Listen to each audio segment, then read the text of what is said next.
Assalamualaikum warahmatullahi wabarakatuh. Halo untuk semua sahabat Cah Abu dimanapun kalian berada. Terima kasih sudah meluangkan waktu mampir ke channel ini.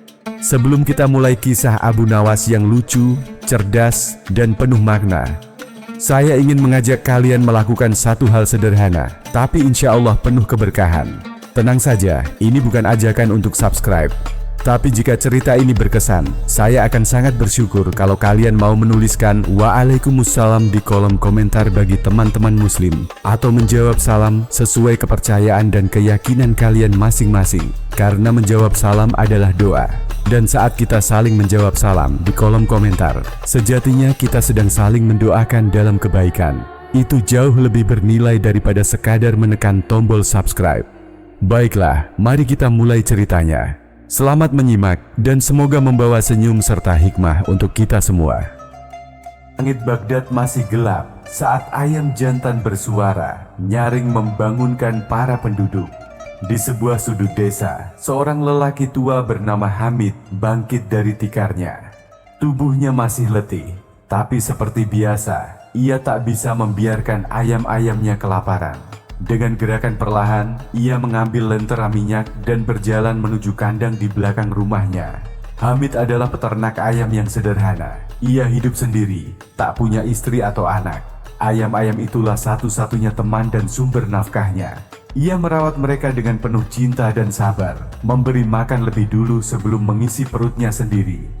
Namun pagi itu, ada sesuatu yang berbeda. Saat Hamid membuka pintu kandang, ayam-ayamnya tampak gelisah. Beberapa berlarian ke sana kemari, dan seekor ayam betina meringkuk di pojokan sambil berkokok lemah.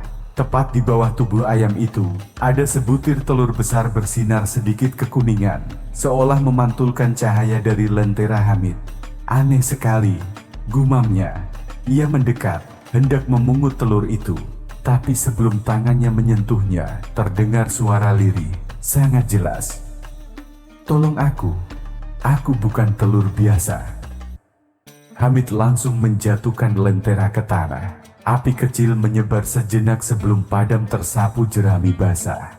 Jantungnya berdebar kencang, tubuhnya mematung, matanya terbelalak menatap telur itu.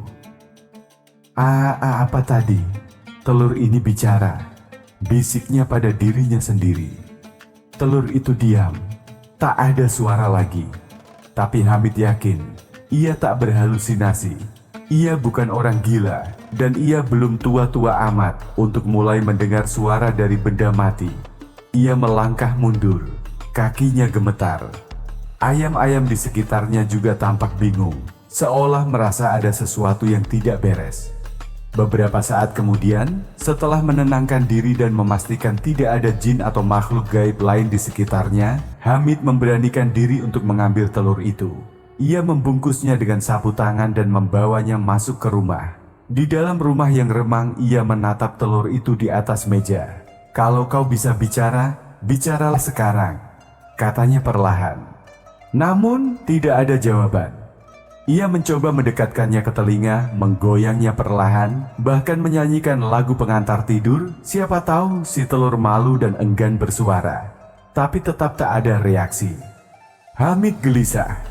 Ia menghabiskan sisa malam duduk di kursi, menatap telur itu sambil mencoba mengingat semua cerita dongeng masa kecil. Telur emas, angsa bertelur emas, jin di dalam botol, dan lain-lain. Namun tak satu pun kisah itu yang mirip dengan kejadian aneh yang ia alami pagi ini. Lalu ia teringat pada satu nama Abu Nawas. Satu-satunya orang yang cukup gila untuk percaya pada hal-hal mustahil dan cukup cerdik untuk memanfaatkannya. Tanpa pikir panjang, Hamid mengenakan jubah tuanya, membungkus telur itu dengan kain, dan berjalan tergopoh-gopoh menuju rumah Abu Nawas. Hari masih pagi buta, tapi Hamid tak peduli. Telur ini bisa jadi mukjizat atau bencana. Dan satu-satunya harapannya adalah pria licik yang dikenal bisa menipu raja tanpa kehilangan kepala. Pagi masih belum sepenuhnya terang saat Hamid tiba di rumah Abu Nawas. Rumah kecil itu tampak tenang, hanya terdengar suara ayam berkokok di kejauhan dan daun-daun pohon yang bergoyang tertiup angin lembut. Hamid mengetuk pintu kayu dengan gugup. Tok, tok, tok. Tak lama kemudian, pintu terbuka. Abu Nawas muncul dengan pakaian tidur dan rambut yang masih kusut.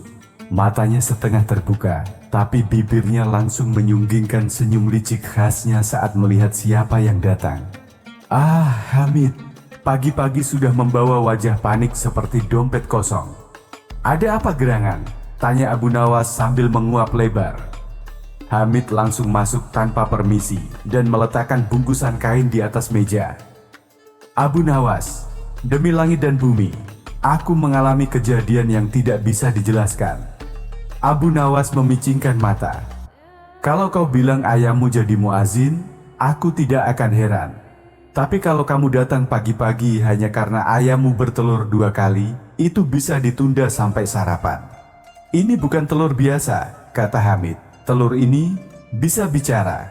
Abu Nawas mengangkat satu alis, lalu menatap bungkusan di atas meja. Ia membuka perlahan dan melihat sebutir telur ayam yang, tampak seperti telur biasa. Ia membalik-balikan, mengetuknya, mencium aromanya, bahkan menggoyangnya dekat telinga. Kelihatannya tidak gila, baunya pun tidak, gumam Abu Nawas. Aku mendengarnya sendiri. Hamid bersikeras. Pagi tadi, saat aku memungutnya, terdengar suara lirih. Tolong aku bukan telur biasa. Abu Nawas mengusap dagunya. Di benaknya, sebuah rencana perlahan terbentuk. Sebuah senyum licik merayap di bibirnya. Hamid, katanya sambil menunjuk telur itu. Kalau benar telur ini bisa bicara, maka engkau telah memegang sesuatu yang sangat berharga. Bayangkan, telur yang bisa bicara. Apakah raja tidak akan tertarik? Hamid menelan ludah. Kau pikir Raja Harun al-Rasyid akan percaya? Abu Nawas berdiri dan menepuk pundaknya. Kau lupa siapa aku? Raja Harun sudah percaya pada jembatan tak terlihat, sumur yang menolak kemiskinan, bahkan ayam jantan yang katanya bisa bernyanyi. Dibanding semua itu, telur bicara bukan hal besar. Hamid menatap Abu Nawas dengan ragu. Lalu, apa yang harus kulakukan? Abu Nawas berjalan bolak-balik sambil berpikir. Begini, kau pergi ke istana besok pagi, berpakaianlah rapi. Bawa telur ini dan katakan dengan sungguh-sungguh bahwa kau menemukan telur ajaib, sebuah mukjizat dari langit. Hamid terkejut. Tapi, bagaimana kalau telur ini tidak bicara di hadapan raja? Itu bagian yang paling penting, jawab Abu Nawas sambil tersenyum lebar. Ia lalu mendekat, berbisik, kau cukup bertindak serius, seolah-olah kau benar-benar percaya pada telur itu. Sisanya, biar aku yang urus.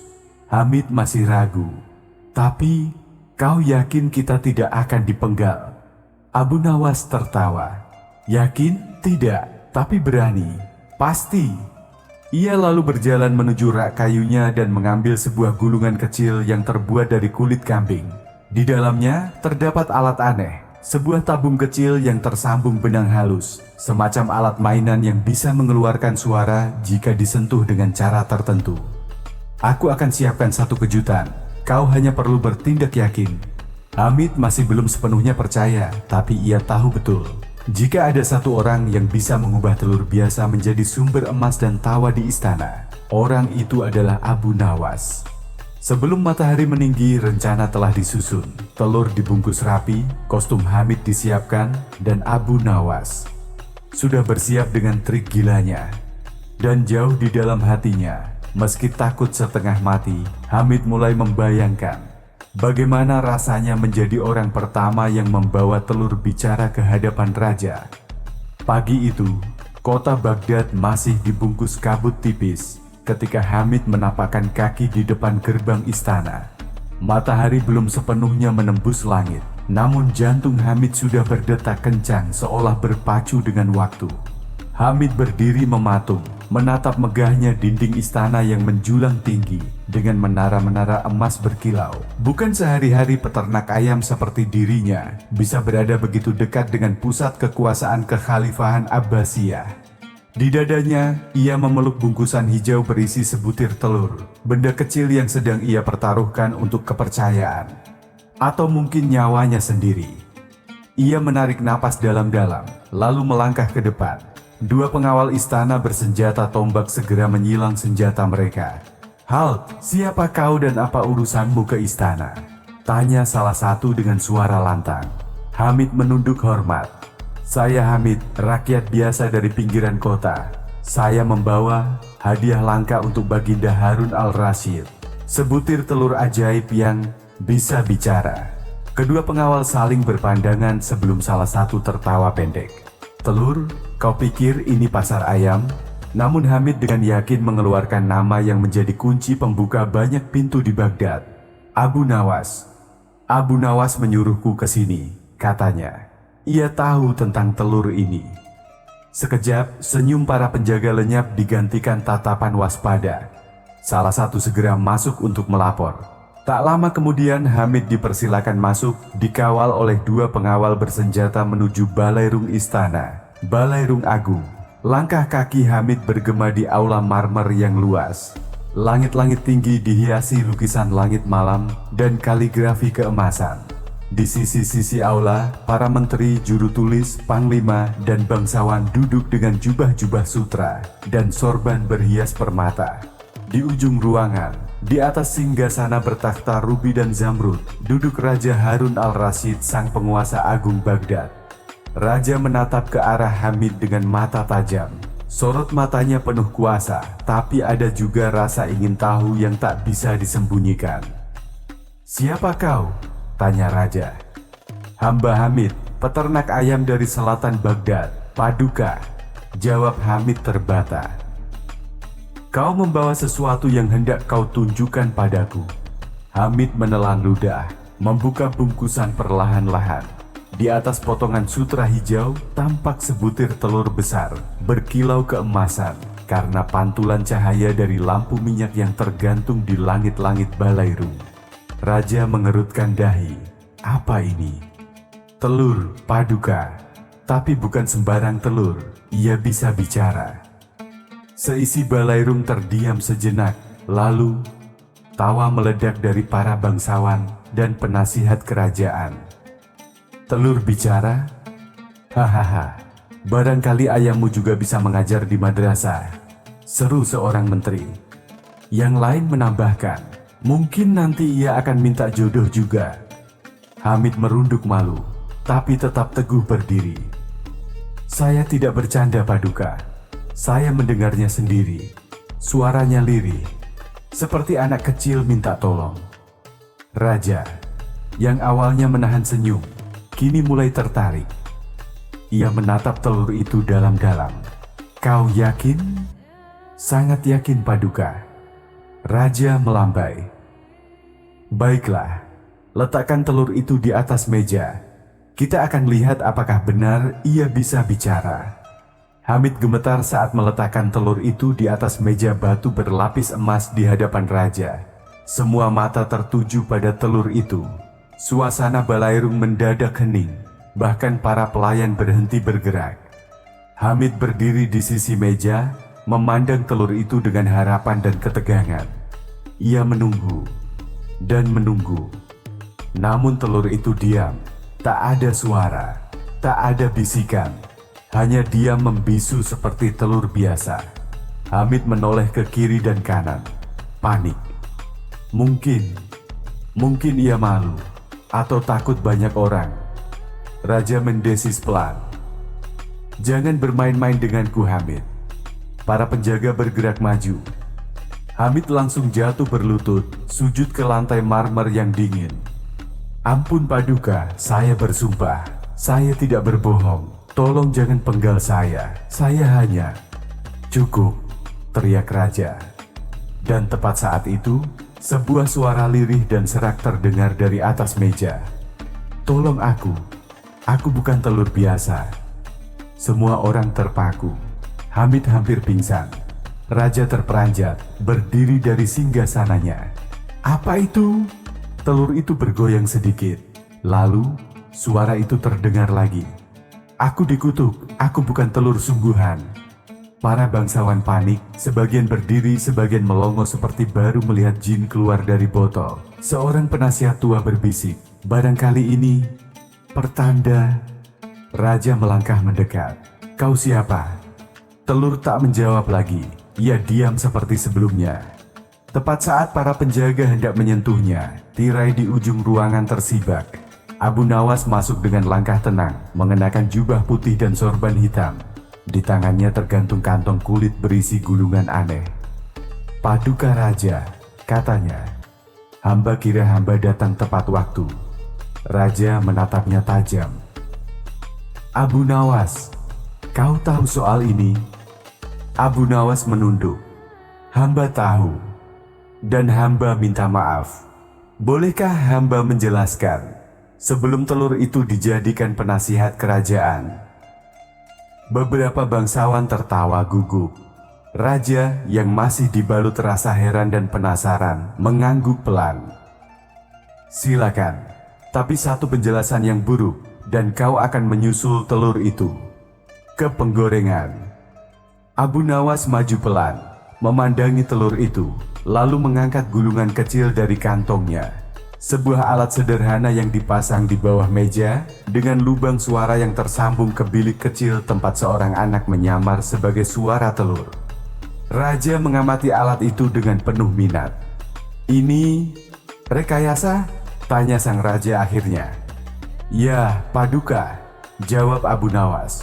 "Tapi bukan untuk menipu. Hamba ingin menunjukkan bahwa keyakinan bisa membuat siapapun mempercayai sesuatu, bahkan telur yang berbicara. Sebagaimana rakyat percaya pada raja, dan raja pun percaya pada keajaiban." Raja menatap tajam beberapa saat, lalu mendesah. "Abu Nawas, kau licik sekali," katanya. "Tapi sialnya, aku menyukai caramu menipu." Semua tertawa. Dan Hamid, ia duduk lemas di lantai. Masih belum percaya bahwa ia selamat dan bahkan hidupnya mungkin akan berubah selamanya. Setelah pertunjukan tak terduga di Balairung, suasana istana masih terasa tegang. Beberapa bangsawan dan menteri memilih pergi lebih awal, pura-pura ada urusan penting.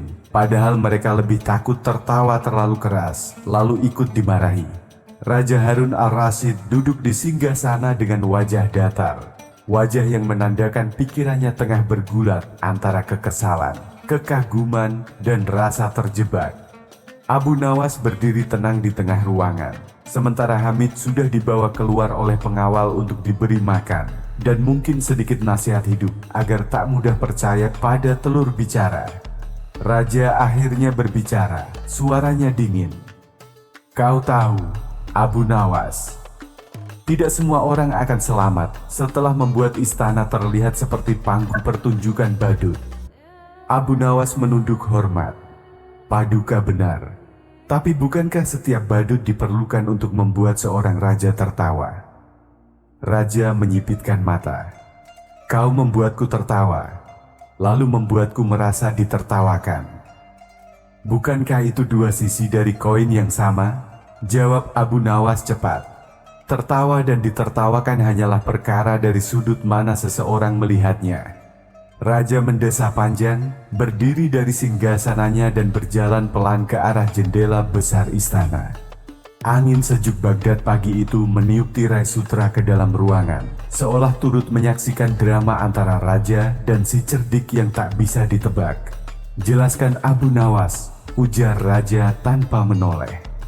"Apa maksud sebenarnya dari pertunjukan telur bicara ini? Apa tujuannya membuat rakyat mempercayai hal konyol, lalu mempermalukan mereka di hadapanku?" Abu Nawas berjalan pelan ke arah raja, namun tetap menjaga jarak hormat. "Paduka, izinkan hamba menjawab dengan sebuah pertanyaan." Raja melirik. "Kau memang tak pernah menjawab langsung." Abu Nawas tersenyum. "Paduka, apakah Paduka percaya bahwa seorang raja bisa membuat rakyatnya menjadi apa saja hanya dengan perkataan?" "Jelas bisa. Perintah raja adalah hukum," jawab raja tegas. "Jika begitu," lanjut Abu Nawas, "bagaimana jika seorang rakyat kecil hanya dengan kata-katanya bisa membuat seorang raja berpikir dua kali?" Raja menoleh, Tatapannya tajam. Kau mengujiku. Tidak, Paduka. Hamba mengingatkan. Kadang kekuasaan membuat kita lupa bahwa rakyat yang tampak bodoh pun bisa punya hikmah. Dan keajaiban yang ditertawakan hari ini mungkin akan menjadi kenyataan esok hari. Suasana hening. Raja berjalan pelan kembali ke singgasananya, duduk dan memijat pelipisnya. Baiklah Abu Nawas, anggap aku terhibur dan tertampar sedikit. Ia memandang Abu Nawas lurus-lurus. Tapi kau tetap harus dihukum, karena telah mengganggu jalannya istana.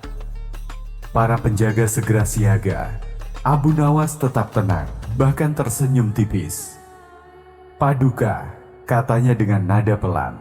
Jika Paduka memang ingin menghukum hamba, izinkan hamba memilih hukumannya sendiri.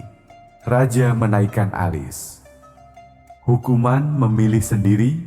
Sejak kapan penjahat diberi hak memilih tali gantungnya? Abu Nawas menunduk, karena hukuman terbaik adalah yang membuat pelakunya belajar dan memperbaiki kekeliruannya. Raja menyandarkan punggung, menyilangkan tangan di dada. Baik, katakan, apa hukuman yang pantas untukmu menurutmu sendiri? Abu Nawas melirik telur yang kini diam di atas meja, lalu kembali menatap raja. Hukumlah hamba untuk membuat telur itu benar-benar bisa bicara. Seisi ruangan tertawa keras. Raja pun tak menahan senyum geli. Kau memang gila. Gila. Atau jenius, Paduka, sahut Abu Nawas santai. Hamba akan mengambil waktu 7 hari. Jika dalam 7 hari hamba tak mampu membuat telur itu bicara sungguhan, hamba rela dibuang ke padang pasir, terjauh di kekhalifahan. Raja melambai. Baik, ambil telurmu, dan aku akan menunggu. Tapi jika kau gagal, bukan padang pasir yang menunggumu, Abu Nawas, melainkan kurungan besi dan ayam-ayam yang akan jadi temanmu. Abu Nawas membungkuk hormat. Hamba siap menerima apapun, asalkan diberi kesempatan membuktikan bahwa kadang akal sehat bisa lebih ajaib daripada sihir. Langit Baghdad mulai temaram saat Abu Nawas duduk di beranda rumahnya, mengelus janggutnya sambil menatap telur di meja. Di sekelilingnya, para anak-anak kampung dan beberapa tetangga sudah mulai berbisik-bisik soal telur nabi, telur jin, atau telur penipu. Namun Abu Nawas hanya tersenyum. Ia menatap telur itu dan berkata pelan, "Kau bukan ayam, tapi kau akan membuat raja berpikir seperti manusia biasa." Dari balik pintu, muncul seorang anak kecil, putra tetangganya yang yatim piatu. Anak itu mendekat dan duduk di samping Abu Nawas. "Paman Abu, apakah telur itu benar-benar akan bicara?" Abu Nawas mengedip. "Tentu saja, tapi tidak dengan mulut, melainkan dengan makna." Anak itu mengernyit lalu tertawa. "Kalau gitu, berarti telur itu pintar ya?" Abu Nawas mengangguk. Lebih pintar dari mereka yang tertawa saat pertama kali mendengarnya. Malam pun larut. Tapi di rumah Abu Nawas, rencana besar sedang disusun. Dan dalam 7 hari ke depan, seluruh Baghdad akan menanti apakah telur itu benar-benar bisa bicara, atau apakah Abu Nawas akhirnya akan bungkam. Hari pertama setelah kejadian di istana menjadi awal dari kehebohan baru di Baghdad. Kabar tentang telur yang bisa bicara menyebar lebih cepat dari api menyambar jerami. Dari pasar hingga madrasah, dari tukang pangkas rambut hingga pembuat karpet, semua membicarakan hal yang sama. Abu Nawas sedang membuat telur berbicara. Sebagian menertawakannya, sebagian penasaran, dan sebagian benar-benar percaya bahwa keajaiban tengah terjadi. Namun di rumah Abu Nawas, suasana jauh dari heboh. Ia duduk di lantai rumahnya yang sederhana, di tengah tumpukan perkakas kayu, gulungan tali, pipa bambu kecil, cermin, hingga potongan kulit binatang yang digulung rapi. Di hadapannya duduk Sami, anak yatim yang sering membantu di rumahnya dan kini menjadi bagian dari rencana besar itu. "Dengarkan baik-baik Sami," kata Abu Nawas. "Kalau ingin membuat sesuatu terdengar ajaib, Kau tak perlu sulap. Kau hanya butuh akal dan sedikit suara dari balik tirai. Sami mengangguk semangat. Aku siap, Paman. Hari itu Abu Nawas mulai membuat alat sederhana dari pipa bambu kecil yang ujungnya disambungkan dengan rongga kulit tipis. Di ujung lain ia pasang corong dari tempurung kelapa yang dilubangi seperti kerang. Dengan alat ini, jelas Abu Nawas sambil menunjukkan cara menggunakannya. Suara bisa dihantarkan melalui rongga bambu, seolah berasal dari telur. Ia kemudian menyelipkan pipa bambu kecil ke dalam meja ukiran tempat telur itu diletakkan. Alat itu memanjang hingga ke balik tirai kamar belakang, tempat Sami akan bersembunyi dan berbicara dengan suara pelan dan menyedihkan seolah-olah suara dari dalam telur. Jangan terlalu keras, dan jangan lupa bicara dengan nada seperti seekor makhluk kecil yang kesepian, pesan Abu Nawas. Sami mencoba. Suaranya lirih, agak serak, dan menyentuh. Tolong, aku dikurung. Aku bukan telur biasa. Abu Nawas menepuk pundaknya. Bagus, besok kita latihan lagi. Dan kau akan menjadi suara telur paling menyedihkan di seluruh kekhalifahan. Tanpa Abu Nawas sadari, para tetangga mulai mencurigai suara-suara aneh dari dalam rumahnya. Semalam aku dengar suara menangis dari dalam telur, bisik Fatimah, tetangga sebelah. Serius? Aku malah dengar suara mengaji, balas yang lain. Kabar pun menyebar makin liar. Ada yang bilang telur itu dihuni jin soleh. Ada pula yang menyebut telur itu berisi ruh dari bayi yang dikutuk karena dilahirkan saat gerhana. Abu Nawas hanya tertawa kecil saat mendengar kabar itu. Ia justru menambahkan kayu ke dalam api gosip. Ia membayar seorang pengemis tua untuk berdiri di pasar dan berkata lantang, "Aku pernah mendengar suara itu di mimpiku. Kini suara itu muncul dari telur. Itu pertanda akhir zaman." Baghdad makin geger. Pasar makin ramai. Telur Abu Nawas pun nyaris dijadikan benda keramat. Abu Nawas tahu, meski rakyat bisa dibujuk dengan cerita, Raja Harun al-Rasyid tidak mudah diperdaya dua kali. Maka ia merancang sebuah pengujian khusus. Ia menemui penjaga istana dan menitip pesan. Beritahukan Paduka bahwa dalam 3 hari telur akan bicara. Tapi hanya jika tidak ditonton lebih dari 3 orang. Jika lebih, telur akan diam membisu. Raja, yang masih penasaran dan juga penasaran pada Abu Nawas, menyetujui syarat itu. Tapi ia juga curiga. Apa yang disembunyikan si Abu licik kali ini? Sami dilatih keras. Kali ini ia harus berakting dengan berbagai suasana suara. Suara sedih. Tolong aku rindu ibuku. Suara penasaran. Siapa yang mendekatiku? Apakah kau manusia? Suara ramalan. Yang mendengarku akan menemukan rahasia dalam dirinya sendiri. Abu Nawas menyiapkan tempat pertunjukan di sebuah ruangan kecil dengan kain beludru merah, meja kayu besar dengan telur di tengahnya, dan ventilasi rahasia tempat pipa suara mengarah. Ia menyuruh Sami latihan dalam kegelapan, hanya dengan nyala lampu minyak, agar suasananya sakral. Abu Nawas mengundang 3 orang kepercayaannya untuk uji coba diam-diam.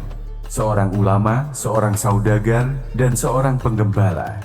Mereka diminta mendekat ke meja dan seperti yang dilatih. Aku mendengarmu. Apakah kau juga mendengarku? Ketiganya melongo, pucat pasi. Bahkan si penggembala hampir pingsan.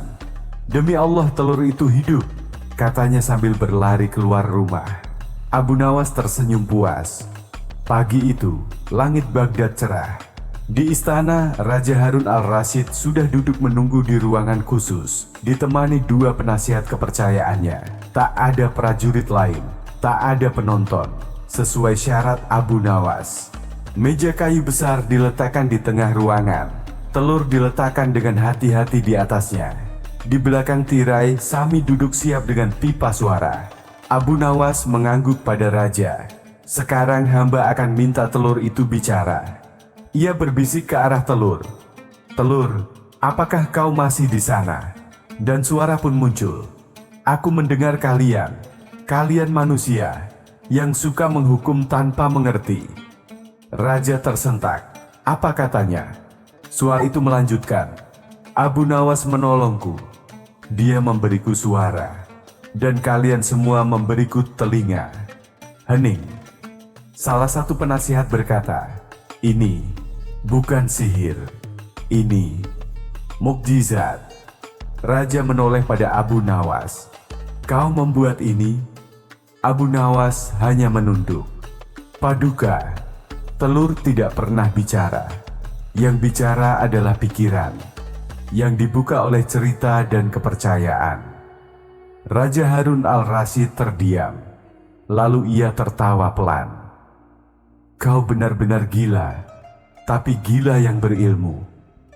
Dan pada hari itu, telur bicara Abu Nawas dinyatakan lulus ujian dan menjadi cerita yang tak pernah hilang dari mulut rakyat Baghdad. Ketenaran telur bicara Abu Nawas menyebar melebihi yang ia perkirakan. Bahkan, selama beberapa hari setelah pertunjukan di istana, masyarakat berduyun-duyun datang ke rumah Abu Nawas hanya untuk sekadar menyentuh telur ajaib atau mendengarkan desah lirih yang katanya datang dari dalam cangkangnya. Anak-anak menuliskan doa di atas kertas dan menempelkannya di dinding rumah Abu Nawas. Pedagang mulai menjual telur-telur palsu dengan tulisan, "Dijamin bisa bicara jika hati bersih." Bahkan di pasar, muncul kelompok-kelompok orang yang mulai menafsirkan pesan dari telur suci, seolah itu wahyu kecil yang turun dari langit. Dan seperti biasa, di tengah gelombang pujian dan ketakjuban, akan selalu ada mereka yang merasa tersinggung. Di madrasah utama Baghdad, para ulama yang sebelumnya diam dan menganggap pertunjukan itu hanya kelakar Abu Nawas, mulai merasa terganggu. Bukan karena telur itu berbicara, tapi karena orang-orang mulai lebih percaya pada suara dari telur daripada fatwa para alim. Di ruang khusus madrasah, 7 ulama duduk dalam sebuah forum darurat. Mereka adalah orang-orang bijak, berilmu tinggi, dan sangat disegani. Tapi hari itu, wajah mereka menegang. "Ini sudah keterlaluan," ucap Qadhi Abdul Malik, yang juga penasihat agama istana. Telur itu memberi nasihat tentang kehidupan, dan orang-orang menyamakannya dengan suara dari malaikat. Abu Nawas telah melampaui batas. Ia membuat pertunjukan seperti wahyu. Dan yang paling mengkhawatirkan, ujar Syekh Umar, adalah orang-orang mulai meremehkan suara kami. Seorang ulama lain berujar tajam, "Jika tidak segera dihentikan, bisa jadi nanti mereka akan bertanya pada telur, bukan pada kitab." Akhirnya diputuskan, Abu Nawas harus dihadapkan pada majelis ulama, bukan sebagai cendekiawan, melainkan sebagai tersangka penyesat umat. Seorang utusan dari madrasah datang ke rumah Abu Nawas dengan wajah datar. "Abu Nawas," katanya, "engkau dipanggil menghadap 7 ulama besar Baghdad. Mereka ingin mendengar penjelasanmu tentang kenapa telur bisa memberi nasihat, tapi manusia seringkali tak didengar." Abu Nawas mengangguk tenang. "Kalau begitu biarkan hamba datang bersama telurnya." Hari itu, aula madrasah dipenuhi pengunjung. Bukan hanya murid-murid, tetapi juga rakyat biasa yang penasaran akan seperti apa jadinya pertarungan akal dan agama. Abu Nawas duduk di tengah ruangan. Di hadapannya, 7 ulama berjubah putih duduk di atas panggung kecil dengan wajah serius. Di pangkuan Abu Nawas, sebuah keranjang kecil berisi telur yang telah menggemparkan Baghdad. Qadhi Abdul Malik membuka sidang. "Abu Nawas, hari ini engkau akan menjawab tuduhan bahwa engkau telah membuat rakyat mempercayai benda mati sebagai sumber hikmah. Jelaskan maksudmu." Abu Nawas berdiri. Ia menunduk hormat. "Wahai para alim nan bijaksana, hamba tak pernah bermaksud menyamakan telur dengan nabi atau suara dengan wahyu. Hamba hanya menunjukkan bahwa orang akan lebih mudah percaya pada sesuatu yang berbisik lembut daripada sesuatu yang berteriak keras." Ulama mengernyit. Syekh Umar berkata, "Tapi kau membuat rakyat mempercayai telur lebih dari khutbah kami." Abu Nawas tersenyum. Mungkin karena khutbah terkadang terlalu tinggi, sedang suara telur rendah hati. Terdengar gemuruh tawa kecil dari para penonton, tapi segera dibungkam oleh sorotan tajam para ulama. Qadhi Abdul Malik mengangguk pada dua santri. Mereka membawa meja kecil ke tengah ruangan dan meletakkan telur itu. "Baiklah," katanya tajam. "Jika telur itu benar-benar bisa bicara, suruh ia menjawab pertanyaan kami." Sami, yang bersembunyi di balik tirai panggung, gemetar. Tapi Abu Nawas sudah mengatur sinyal. 3 ketukan di lantai berarti siap bicara. Syekh Umar maju, lalu berkata keras, "Telur, siapakah yang menciptakanmu?" Hening. Kemudian suara lirih terdengar dari arah telur. "Yang menciptakan hamba adalah zat yang sama menciptakan semesta. Apakah manusia masih bertanya tentang penciptanya sendiri?" Ruangan hening. Lalu Qadhi Abdul Malik bertanya, "Telur, apakah kau mengajarkan kebenaran?" Jawaban muncul, "Hamba tidak tahu kebenaran. Hamba hanya mengulang apa yang manusia takut dengar dari sesamanya." Para ulama terdiam. Kalimat itu menghantam, bukan dari segi logika, tapi dari ketulusan suara kecil itu. Akhirnya, Syekh Umar menatap Abu Nawas dan berkata, "Katakan, siapa sebenarnya yang bicara?" Abu Nawas tersenyum. "Yang bicara adalah suara rakyat yang tak didengar. Hamba hanya membungkusnya dalam cangkang agar orang mau mendengarkan." Setelah perdebatan panjang, para ulama tidak bisa menemukan alasan syar'i yang cukup kuat untuk menghukum Abu Nawas. Ia tidak menyebar ajaran sesat, tidak menyuruh orang menyembah telur, tidak pula mengaku nabi.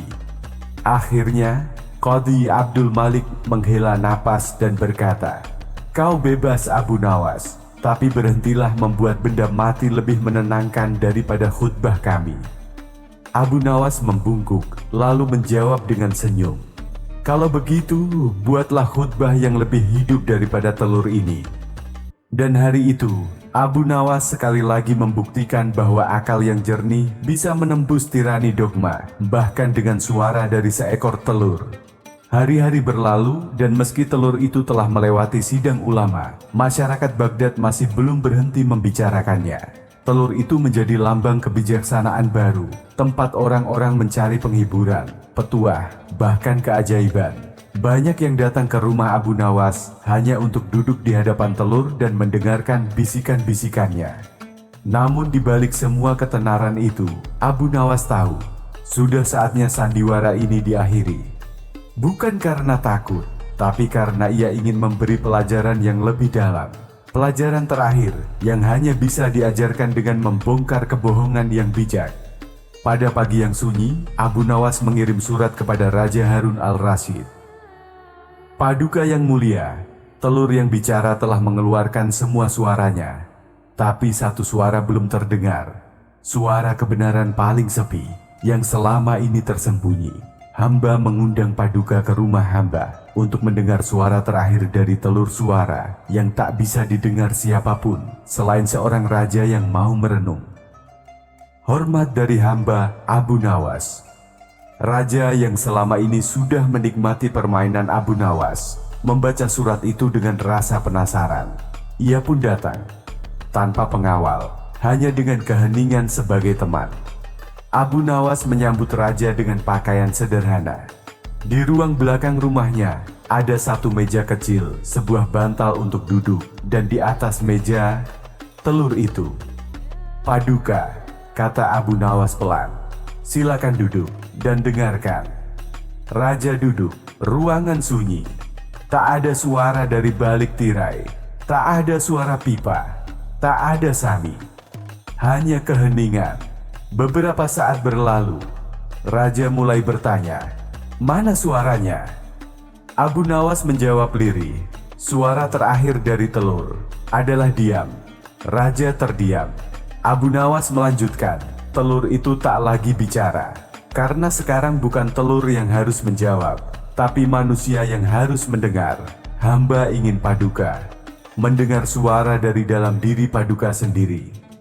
Raja terpejam. Dalam hening itu suara hatinya sendiri mulai muncul.